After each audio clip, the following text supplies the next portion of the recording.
this hour on VTV News.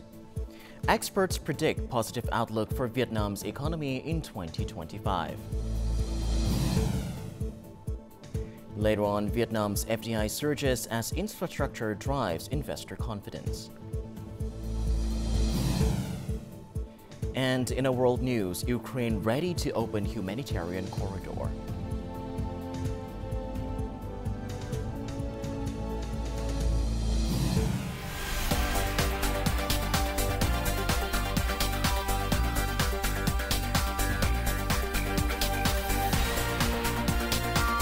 Broadcasting from Hanoi, the capital of Vietnam.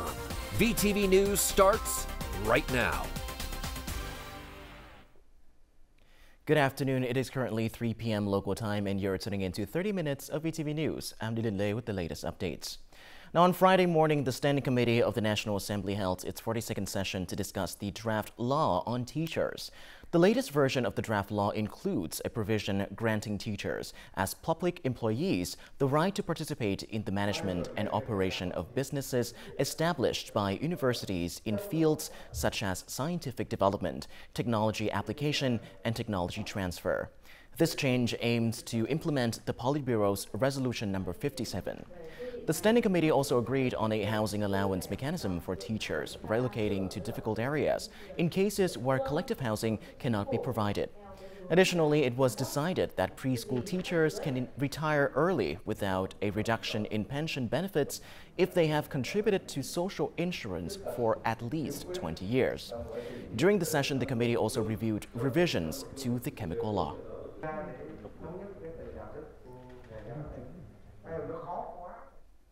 International organizations and experts continue to rate Vietnam's economic growth prospects highly, citing strong institutional reforms and decisive investment strategies, even amid uncertain global economic conditions. After Vietnam set an ambitious growth target of 8% or more for 2025, both Bloomberg and the Business Times featured articles examining these economic goals. The news website Wang Yi praised Vietnam's remarkable and continuous growth, noting that this momentum would be crucial for the country's next development phase.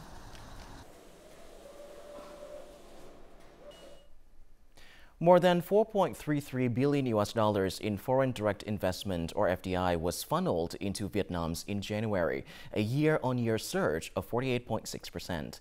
Notably, the additional investment capital from existing FDI projects reached nearly $2.73 billion, almost 6 times higher than the same period last year. This reflects foreign investors' commitment to expanding production and their confidence in Vietnam's business and investment environment. Phase 2 of this investors' telecommunications equipment manufacturing plant has just begun operations. The company is also exploring another industrial park in the province for further expansion. Hanam is a key area for many businesses in the northern supply chain. Given the promising customer demand, we are continuing to develop production plans for the next 3 years. Infrastructure development is a key factor for foreign investors to continue expanding production. In Hanam, 8 out of 12 industrial parks, covering over 3,400 hectares, have achieved synchronized infrastructure. First, we ensure that industrial park infrastructure is fully developed. Then we complete the transportation network to connect seamlessly with the national transport system. We're also investing in social housing development. Synchronized infrastructure is a major strength of key industrial hubs like Bắc Ninh, Thái Nguyên, and Bắc Giang. January's surge in investment shows foreign investors' growing commitment to Vietnam's economy. If you look at what kind of activities are eager to come to Vietnam, I believe green energy projects, I believe high-tech assembly projects, and I believe also automotive are still doing well. While infrastructure quality and logistics are crucial to Vietnam's appeal for foreign investors, securing their long-term commitment requires more. The country needs well-crafted investment policies and must develop a sustainable supply chain where Vietnamese enterprises take on more active roles. Land clearance for Hanoi's Ring Road 4 project is set to finish by the end of the first quarter of this year. According to the Hanoi Traffic Construction Investment Project Management Board, nearly 99% of the land clearance work is complete. Construction has been underway for 19 months across 32 active work sites, with about 85% of roadbed construction now finished. The project has reached 50% completion in terms of contract value and is expected to be fully complete by the fourth quarter of 2025. Following government directives, construction is in full swing across most expressway projects in the Mekong Delta. Work crews by the hundreds are diligently pushing forward to accelerate progress and complete these projects as soon as possible. This part of the Châu Đốc Cần Thơ Sóc Trăng Expressway project runs through An Giang province. Multiple construction teams are working in shifts to complete 33 bridges within the first quarter of 2025. In the spirit of determination and pushing forward, we mobilized over 45 machines and 400 workers across the entire route to work throughout Tet holidays to stay on schedule. In the third section of the project running through Hậu Giang province, hundreds of workers and staff members are working efficiently with great enthusiasm. We visit the construction site to encourage the workers and resolve any challenges immediately to keep the project moving efficiently during this time after Tet. We are honored by the province's support. This motivates us to work harder to complete package number 1 quickly. Progress on many highway projects in the Mekong Delta region has already exceeded 3 to 8%. With the government's strong commitment and local efforts, these expressways will soon take shape, driving economic and social development throughout the region. 10 Vietnamese fruit export-import businesses are attending Fruit Logistica 2025, the world's leading trade fair for the global fruit and vegetable industry. The event, which opened on February the 5th, will run for 3 days at the Messe Exhibition Center in Berlin, Germany. Vietnamese companies are showcasing a variety of products such as mangoes, longans, dragon fruit, durian, jackfruit, fresh coconuts, green grapefruit, passion fruit, and rambutan, with the aim of expanding direct business connections with potential partners in Germany and the European Union. On opening day, Vietnamese and Dutch companies signed several memorandum of understanding for the distribution of Vietnamese produce, including fresh coconuts, green grapefruit, longans, and lychees. The trade fair features over 2,600 exhibitors from more than 90 countries, representing every aspect of the fruit and vegetable supply chain. Last year, agricultural exports hit a record high of over $62.5 billion. The Mekong Delta's key product groups significantly contributed to the sector's overall growth. After the Lunar New Year, agricultural processing plants in the region ramped up production, capitalizing on favorable market conditions and transportation conditions to achieve their set targets as soon as possible. Each day, this factory processes around 400 tons of trawfish. To increase capacity by 10%, the company plans to recruit 500 workers after the Lunar New Year. It is actively expanding into new markets. We are selling to the U.S., Europe, and the Middle East. We are focusing on raising market share in Arab countries. Overall, the markets are showing positive growth. We are also focusing on Asian markets. The company is making early efforts to accelerate growth, aiming to increase annual revenue by 10 to 15% this year. Seafood led agricultural exports last year with $10 billion USD in value. Factories are now expanding their product lines with more processed, convenient options to attract consumers. We make high-quality, eco-friendly shrimp products to meet the growing demand of global consumers. For key product groups like fruits and rice, purchasing, processing, and export activities remain robust. The sector is focused on accelerating growth, with the goal of pushing total export turnover beyond $70 billion USD this year. Quick and timely responses, staying proactive, seizing opportunities, and maintaining momentum to continue development. This is Prime Minister Pham Minh Ching's directive in response to the potential global trade war, which could disrupt supply chains and shrink export markets. Vietnamese businesses have been actively preparing to address this possibility. This company specializes in manufacturing indoor and outdoor wooden furniture and industrial wood flooring for domestic sales and exports to the US, Europe, Japan, and South Korea. Despite relying mainly on exports, it remains confident amid global uncertainties. Exporting to international markets requires strict compliance with origin traceability. We are confident in maintaining transparent and legal sourcing and are actively working to diversify our markets. No business wants to depend on a single customer or market. However, staying proactive requires strong industry connections, where trade associations play a crucial role. In challenging times, we must unite because individual businesses would struggle to respond promptly to external shocks. Vietnam has made great efforts to sign numerous free trade agreements, which provide a solid foundation for maintaining stability, expanding, and diversifying export markets. Vietnam is now a key link in the global supply chain. With the advantages of signed free trade agreements, we must leverage them effectively to boost export share. Vietnam can confidently maintain exports and investment as key growth drivers by seizing opportunities through stable, sustainable, and mutually beneficial economic and trade relations. Every crisis holds opportunities. The key is to stay prepared, not only to overcome challenges but also to capitalize on the opportunities they bring. Before we move on, let's have a look at the exchange rate between the Vietnam Dong and some world currencies in today's market.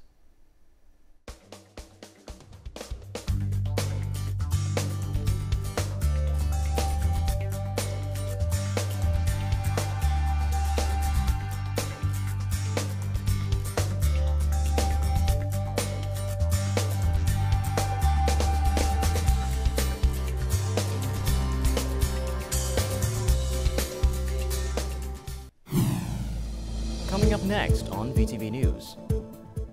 Strong cold front to bring intensified cold weather to Hanoi. And later on, upland rice fields turn red during harvest season.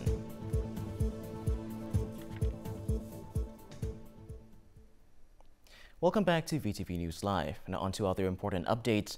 A strong cold front has swept across northern Vietnam, including Hanoi, bringing significant temperature drops and light rain that intensifies the chill. The cold weather has disrupted daily life in the capital. On Friday morning, temperatures fell to 13 to 14 degrees Celsius. Residents are bundling up in thick jackets and raincoats, while children wear scarves and wool hats for extra protection. The weather has led to traffic congestion during peak hours on several major streets. According to forecasts, the cold front will persist with continued rain and low temperatures throughout the day. The cold snap is expected to last 3 days, with temperatures potentially dipping to 11 degrees Celsius tomorrow. The elderly and children are advised to take extra precautions and avoid going out during the coldest hours of the night and early morning. This April, Vietnam will host the 4th summit of the Partnering for Green Growth and the Global Goals, or P4G. That is an important event for sustainable growth, and green transport is a key topic. Vietnam's transport still relies heavily on fossil fuels, accounting for nearly a quarter of total greenhouse gas emissions. Therefore, promoting green transport is an inevitable necessity. Currently, 70 airlines worldwide use sustainable fuels on commercial flights. From this year, jet fuel loaded at EU airports must contain at least 2% sustainable aviation fuel. The first international flights departing from Vietnam have already started using sustainable aviation fuel, or SAF.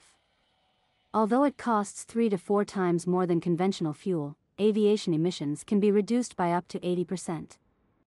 There are only 5 years left to meet the aviation industry's goal of using sustainable fuels. But this is the only way for airlines to reduce their carbon emissions. If they do not use SAF, airlines will have to buy carbon credits for their excess emissions. Although the target is in place, Vietnam still depends on foreign SAF supplies. When we can produce sustainable aviation fuel, we can be self-sufficient and supply countries in the region as well as worldwide. Transport accounts for 58 to 74% of total emissions. Switching to green transport powered by sustainable fuels, from using electric vehicles or public transport, is the first step towards a greener living environment. Have you ever tasted red rice, the kind that turns purple, soft and sweet when cooked? This special rice grows in upland fields found only in remote mountain areas. These precious grains carry stories unfamiliar to younger generations. During harvest season, which spans the weeks before and after Lunar New Year, both locals and visitors buzz with excitement. Ga Hum's family is one of the few remaining ones still cultivating upland rice in the mountainous areas of Hành Vinh District, Hành Hoa Province. Anyone who visits this place would feel as if they've stepped back in time. The peaceful hill slopes are still there, along with the patches of upland rice that, from a distance, look like wild grass. Ga Hum doesn't know exactly how large her rice field is, but she knows that during harvest season, her family spends day after day manually threshing the rice to end up with 20 bags. People of Raklay village, like Ga Hum, continue to preserve their upland rice fields, a valuable legacy passed down from their grandparents and parents. In the past, my parents used to grow a lot of this rice and taught me how to do it. I went to school in the morning and then came home to work in the fields. Bringing the upland rice home became a cherished gathering time for the whole family. Neighbors would also come and help with threshing and winnowing the harvest. The resulting rice grains were beautiful, truly pearls of the earth. This upland rice had a distinctive appearance, becoming even more remarkable once milled. The rice, when milled, is red, soft, fragrant, and sweet. Mountain rice is different from lowland rice. It's not treated with chemicals or pesticides. It's naturally grown. Visitors come from far and wide to buy this upland rice, eager to taste it at least once. Though the villagers rarely sell it, they sometimes share it as a gift with those they trust. While white rice from irrigated fields is now readily available, even in these remote mountain areas, some families steadfastly continue growing upland rice. For them, it represents an essential part of village life, one that can never be lost. The Thi Thung Mount traditional horse race kicked off on Thursday at the Thi Thung Mount historical site in An Xuân Commune, Tuy An District, Phú Yên Province.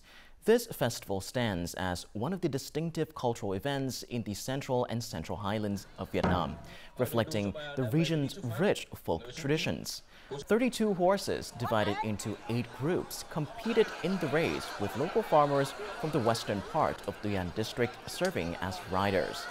Though amateur in nature, the Thi Thung Mount traditional horse race has grown into a major event for the people of Phú Yên, celebrating both spring sports and revolutionary heritage. After the competition, the horses returned to their daily work of transporting goods in the mountains. In the spirit of the Lunar New Year of the Snake, a meeting gathering people with the love for Mother Goddess ritual was held in Hanoi on Friday morning.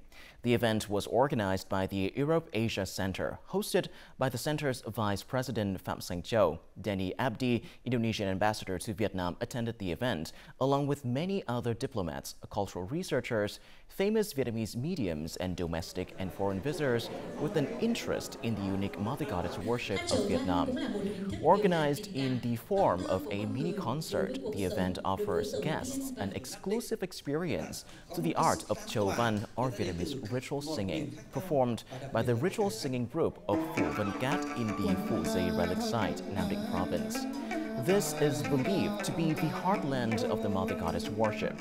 In a cozy antique house, performers fully dressed in ceremonial clothes, using specialized instruments, sang and danced among the audience, allowing them to better immerse in a ceremonial spirit. Visitors can also learn more about the mother goddess worship through the display of traditional clothing used in the Hodong or trance ceremony and a collection of mother goddess paintings in gold. As the Lunar New Year begins, localities across the country enter their festival season. A few years ago, some festivals drew public scrutiny due to inappropriate behavior and unsightly scenes that violated traditional customs and morals. Now, however, festival organization has become more orderly, reflecting positive changes in public awareness. The steps and entrances to Tianchu Pagoda and other areas of Hung Pagoda are now clear of the stalls that previously encroached on pathways. This has created a more open space. Visitors now burn only small amounts of votive paper as a symbolic gesture rather than the excessive amounts seen in the past. The monks have taught from the beginning that Buddhists should not burn votive paper, so I don't burn it. Many people, particularly younger visitors, now choose to record their merits and donate money through the official merit box managed by the Heritage Board. Instead of placing money in the hands of the Buddha statue, it's better and more meaningful to only record our merits. At the Ha Pagoda in Hanoi, visitors maintain a respectful and courteous demeanor without pushing or shoving. Clearly posted public behavior code signs help visitors follow the sacred site's regulations and guidelines. We have signs to make it more convenient and easier for pagoda visitors. In addition to improving their behavior as sacred sites, people should learn about religious practices and beliefs to avoid superstitious acts or disrespectful conduct. Many people think that the more extravagant the offering, the more likely Buddha will bless them. But in reality, it's not about the size of the offering, it's about sincerity. The Prime Minister recently signed a directive promoting public awareness to ensure festivals are conducted economically and with civility, emphasizing that both organizers and attendees share responsibility for maintaining appropriate behavior.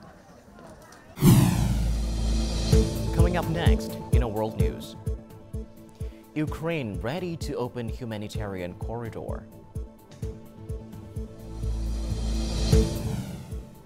And later on, U.S. small businesses brace for higher costs due to new tariffs. Now moving on to our world news, Ukraine announced on Thursday its readiness to open a humanitarian corridor, allowing hundreds of Russian civilians to return from Ukrainian-controlled border areas to Russian-controlled territories, pending Moscow's request. Kiev specifically proposes opening this corridor from the Kursk region deep into Russia. Meanwhile, the Kremlin has confirmed it is taking all possible measures to assist its citizens, though the final deployment of the corridor depends on coordination with the Russian military. Currently, over 1,500 civilians remains in areas of Russia's Kursk region that Ukrainian forces captured during a surprise cross-border attack last August.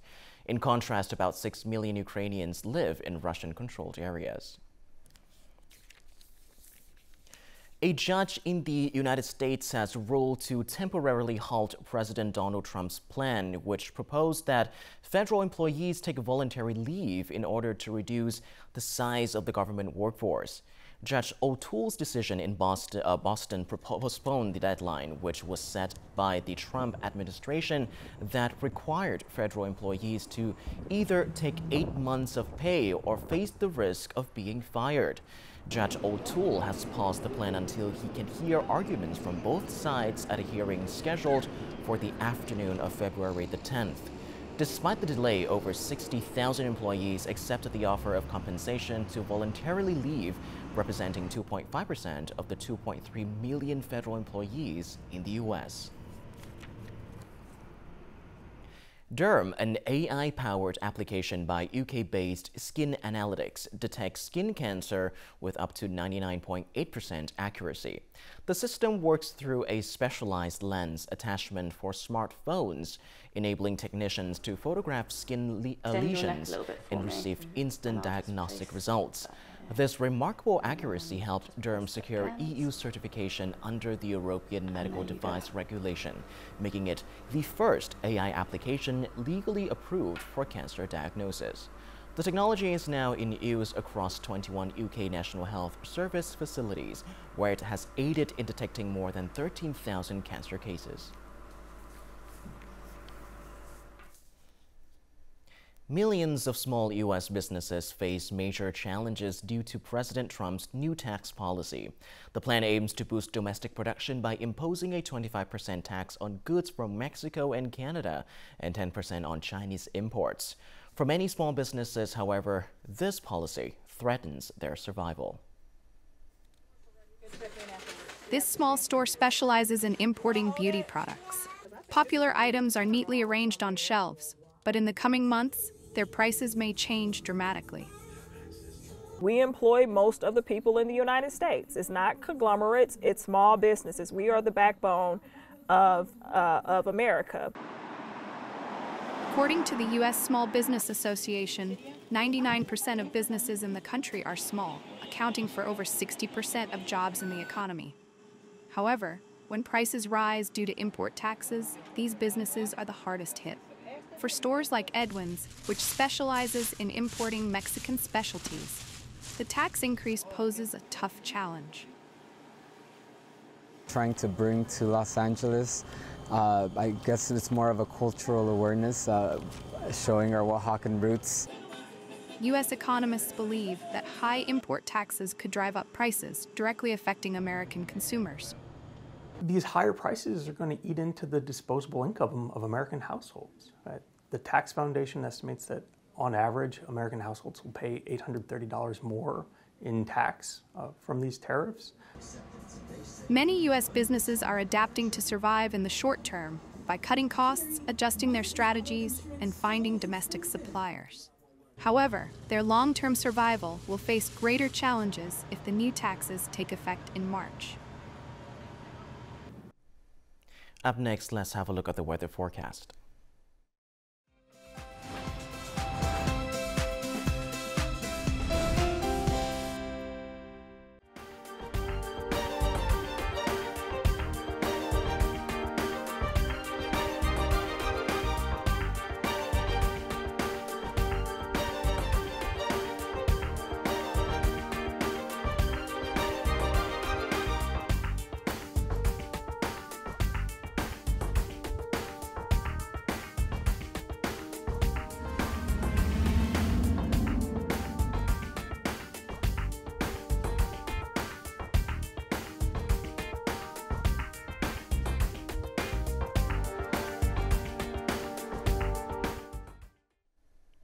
And that is all that we have for this hour on VTV News. To rewatch our program, you can visit our website or YouTube channel or download the mobile app VTVgo for more. Thank you for watching, and goodbye for now.